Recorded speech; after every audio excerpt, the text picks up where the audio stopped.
वेदवृन्दवन्दितं वरेण्यरूपसुन्दरं धेनुदुग्धदोहपेन सन्निभं सदाशिवं ध्यानदेयमप्रमेयमग्रणेयमीश्वरं श्रीरामलिङ्गमाद्यमीशमीश्वरं स्मराम्यहम्। पञ्चवक्त्रमीदृशं भुजङ्गमेशवन्दितं भानुतारकेश्वरानलत्रिनेत्रधारिणं नागराजभूषणं विभूतिदेहधूसरं श्रीरामलिङ्गमाद्यमीशमीश्वरं स्मराम्यहम्। पार्वतीपयोधरप्रभाविहारलालसं क्रीडनाय शैलजार्धदेहभागभोगिनं ऊर्वशीमुखाभिरेव ताण्डवानुरञ्जितं श्रीरामलिङ्गमाद्यमीशमीश्वरं स्मराम्यहम्। घण्टिकात्रिशूलपाशयन्त्रराजधारिणं श्रीवसन्तभैरवादि सर्वरागरागिणं बिल्वरुज्यपद्ममल्लिकादिपुष्पपूजितं श्रीरामलिङ्गमाद्यमीशमीश्वरं स्मराम्यहम्। नेत्रजातवेदसाप्रसूनपञ्चबाणहं दक्षयज्ञवेदगर्भमन्त्रतानुरञ्जितं श्रीहरं पुरापहं सुरावलीसुखप्रदं श्रीरामलिङ्गमाद्यमीशमीश्वरं स्मराम्यहम्। धूर्जटिं त्रिलोचनं मृडाह्वयं सदाशिवं सुन्दरं वृषादिरूढमम्बयानुरञ्जितं शङ्करं कपर्धिनं महेश्वरं हरं शिवं श्रीरामलिङ्गमाद्यमीशमीश्वरं स्मराम्यहम्। ज्योतिरूपमिन्दुमौलिमङ्गलप्रदं हरं विश्वसृष्टिरक्षणप्रणाशहेतुमीश्वरं लिङ्गरूपमद्वयं जाह्नवीतटीधरं श्रीरामलिङ्गमाद्यमीशमीश्वरं स्मराम्यहम्। तथैव विश्वनाथमेव काशिकापुरे स्थितं श्रीगिरौ च मल्लिकार्जुनेश्वरं सुरेश्वरं तथैव नर्मदातटे त्रिशूलपाणिनं शिवं श्रीरामलिङ्गमाद्यमीशमीश्वरं स्मराम्यहम्। रामलिङ्गाष्टकं पुण्यं यपठेत् शिवसन्निधौ शिवलोकमवाप्नोति शिवेन सह मोदते। वेदवृन्दवन्दितं वरेण्यरूपसुन्दरं धेनुदुग्धदोहपेन सन्निभं सदाशिवं ध्यानदेयमप्रमेयमग्रणेयमीश्वरं श्रीरामलिङ्गमाद्यमीशमीश्वरं स्मराम्यहम्। पञ्चवक्त्रमीदृशं भुजङ्गमेशवन्दितं भानुतारकेश्वरानलत्रिनेत्रधारिणं नागराजभूषणं विभूतिदेहधूसरं श्रीरामलिङ्गमाद्यमीशमीश्वरं स्मराम्यहम्। पार्वतीपयोधरप्रभाविहारलालसं क्रीडनाय शैलजार्धदेहभागभोगिनं ऊर्वशीमुखाभिरेव ताण्डवानुरञ्जितं श्रीरामलिङ्गमाद्यमीशमीश्वरं स्मराम्यहम्। घण्टिकात्रिशूलपाशयन्त्रराजधारिणं श्रीवसन्तभैरवादि सर्वरागरागिणं बिल्वरुज्यपद्ममल्लिकादिपुष्पपूजितं श्रीरामलिङ्गमाद्यमीशमीश्वरं स्मराम्यहम्। नेत्रजातवेदसाप्रसूनपञ्चबाणहं दक्षयज्ञवेदगर्भमन्त्रतानुरञ्जितं श्रीहरं पुरापहं सुरावलीसुखप्रदं श्रीरामलिङ्गमाद्यमीशमीश्वरं स्मराम्यहम्। धूर्जटिं त्रिलोचनं मृडाह्वयं सदाशिवं सुन्दरं वृषादिरूढमम्बयानुरञ्जितं शङ्करं कपर्दिनं महेश्वरं हरं शिवं श्रीरामलिङ्गमाद्यमीशमीश्वरं स्मराम्यहम्। ज्योतिरूपमिन्दुमौलिमङ्गलप्रदं हरं विश्वसृष्टिरक्षणप्रणाशहेतुमीश्वरं लिङ्गरूपमद्वयं जाह्नवीतटीधरं श्रीरामलिङ्गमाद्यमीशमीश्वरं स्मराम्यहम्। तथैव विश्वनाथमेव काशिकापुरे स्थितं श्रीगिरौ च मल्लिकार्जुनेश्वरं सुरेश्वरं तथैव नर्मदातटे त्रिशूलपाणिनं शिवं श्रीरामलिङ्गमाद्यमीशमीश्वरं स्मराम्यहम्। रामलिङ्गाष्टकं पुण्यं यपठेत् शिवसन्निधौ शिवलोकमवाप्नोति शिवेन सह मोदते। वेदवृन्दवन्दितं वरेण्यरूपसुन्दरं धेनुदुग्धदोहपेन सन्निभं सदाशिवं ध्यानदेयमप्रमेयमग्रणेयमीश्वरं श्रीरामलिङ्गमाद्यमीशमीश्वरं स्मराम्यहम्। पञ्चवक्त्रमीदृशं भुजङ्गमेशवन्दितं भानुतारकेश्वरानलत्रिनेत्रधारिणं नागराजभूषणं विभूतिदेहधूसरं श्रीरामलिङ्गमाद्यमीशमीश्वरं स्मराम्यहम्। पार्वतीपयोधरप्रभाविहारलालसं क्रीडनाय शैलजार्धदेहभागभोगिनं ऊर्वशीमुखाभिरेव ताण्डवानुरञ्जितं श्रीरामलिङ्गमाद्यमीशमीश्वरं स्मराम्यहम्। घण्टिकात्रिशूलपाशयन्त्रराजधारिणं श्रीवसन्तभैरवादि सर्वरागरागिणं बिल्वरुज्यपद्ममल्लिकादिपुष्पपूजितं श्रीरामलिङ्गमाद्यमीशमीश्वरं स्मराम्यहम्।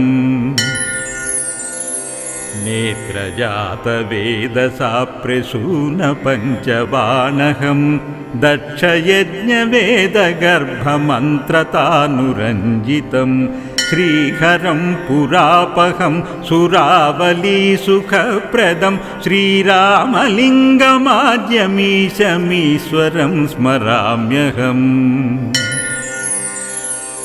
धूर्जटिं त्रिलोचनं मृडाह्वयं सदाशिवं सुन्दरं वृषादिरूढमम्बयानुरञ्जितं शङ्करं कपर्दिनं महेश्वरं हरं शिवं श्रीरामलिङ्गमाद्यमीशमीश्वरं स्मराम्यहम्।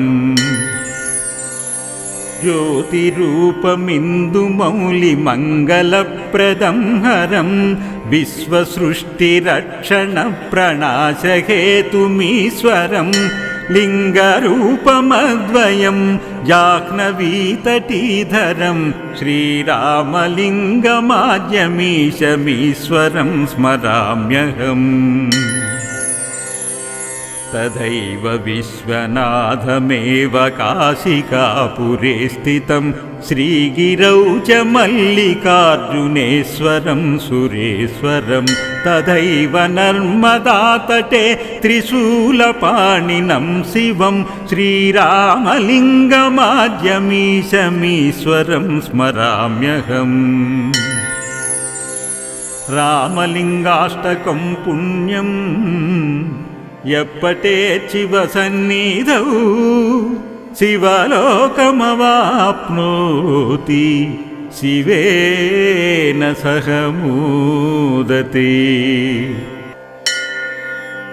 वेदवृन्दवन्दितं वरेण्यरूपसुन्दरं धेनुदुग्धदोहपेन सन्निभं सदाशिवं ध्यानदेयमप्रमेयमग्रणेयमीश्वरं श्रीरामलिङ्गमाद्यमीशमीश्वरं स्मराम्यहम्। पञ्चवक्त्रमीदृशं भुजङ्गमेशवन्दितं भानुतारकेश्वरानलत्रिनेत्रधारिणं नागराजभूषणं विभूतिदेहधूसरं श्रीरामलिङ्गमाद्यमीशमीश्वरं स्मराम्यहम्। पार्वतीपयोधरप्रभाविहारलालसं क्रीडनाय शैलजार्धदेहभागभोगिनं ऊर्वशीमुखाभिरेव ताण्डवानुरञ्जितं श्रीरामलिङ्गमाद्यमीशमीश्वरं स्मराम्यहम्।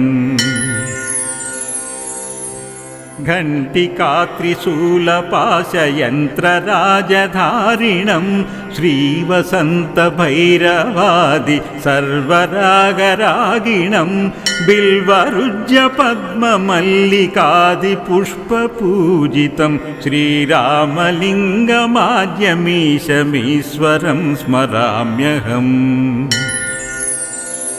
नेत्रजातवेदसाप्रसूनपञ्चबाणहं दक्षयज्ञवेदगर्भमन्त्रतानुरञ्जितं श्रीहरं पुरापहं सुरावलीसुखप्रदं श्रीरामलिङ्गमाद्यमीशमीश्वरं स्मराम्यहम्।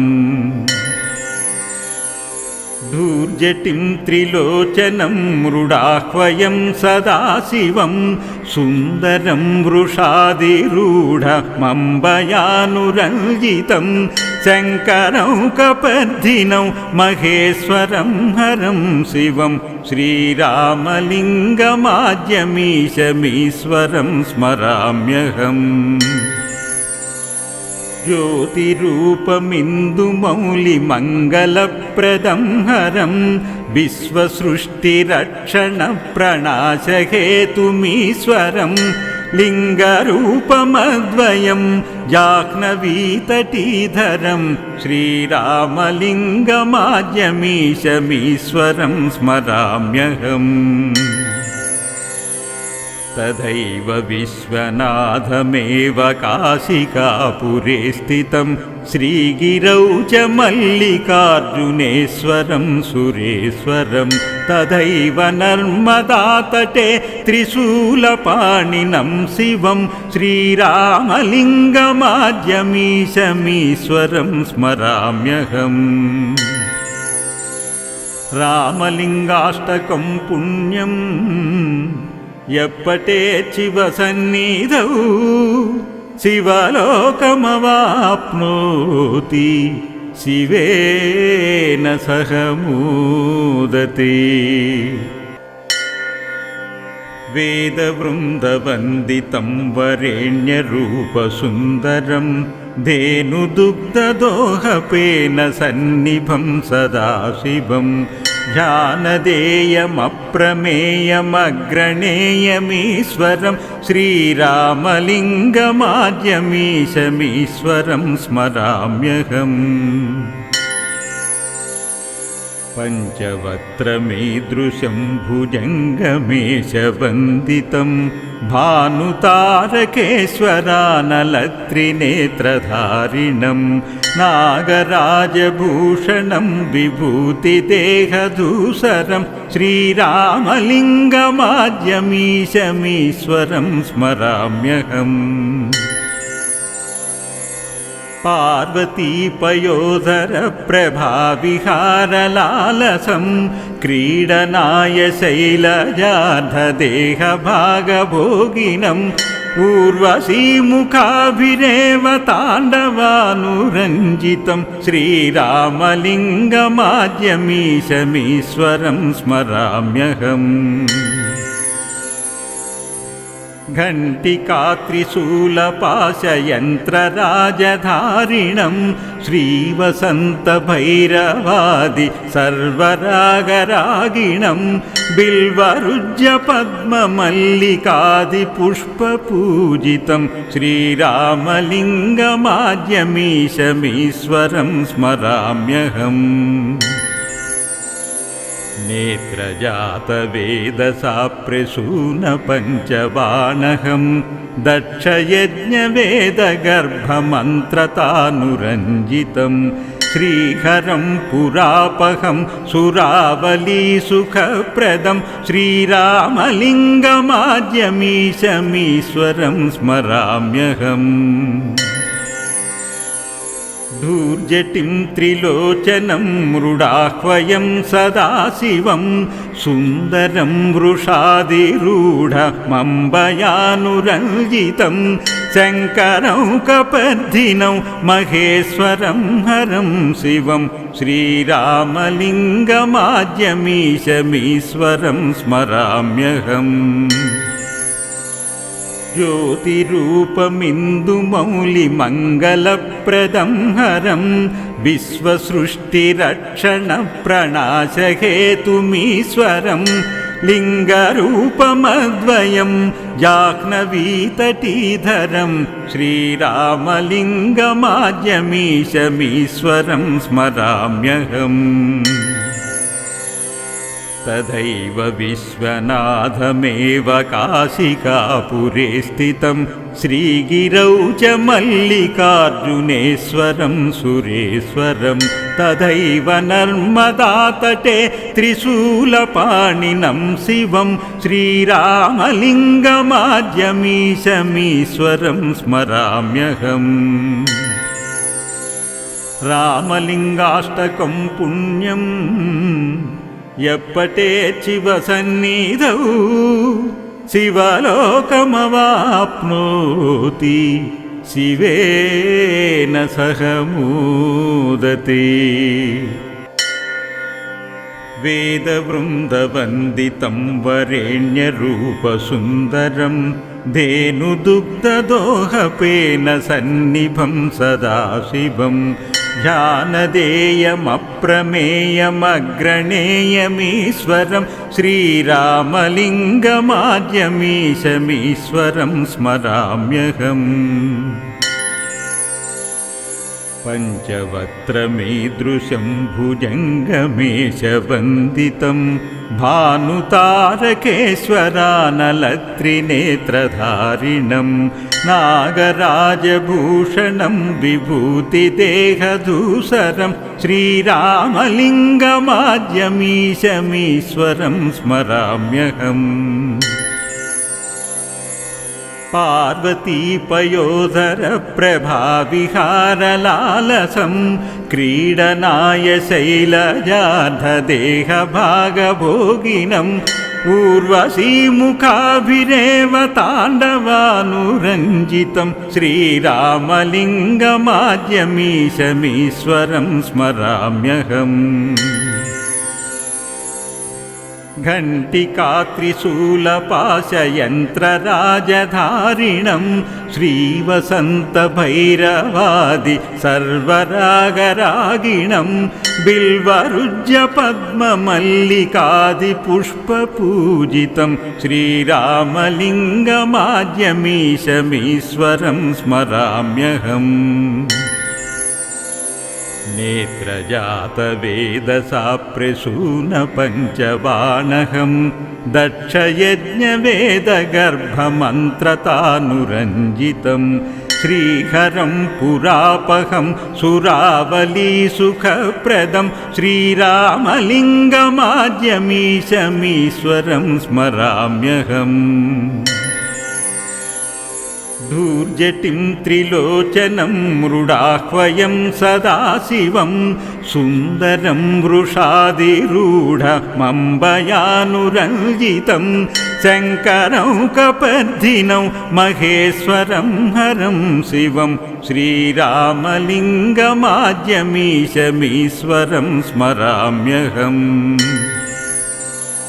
ज्योतिरूपमिन्दुमौलिमङ्गलप्रदं हरं विश्वसृष्टिरक्षणप्रणाशहेतुमीश्वरं लिङ्गरूपमद्वयं जाह्नवीतटीधरं श्रीरामलिङ्गमाद्यमीशमीश्वरं स्मराम्यहम्।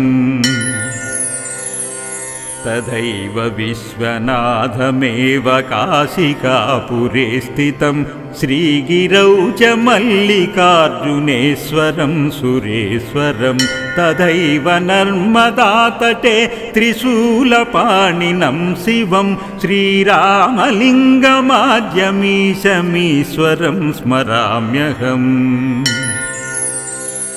रामलिङ्गाष्टकं पुण्यम् यपठेत् शिवसन्निधौ शिवलोकमवाप्नोति शिवेन सह मोदते इति श्री रामलिङ्गाष्टकं सम्पूर्णम्।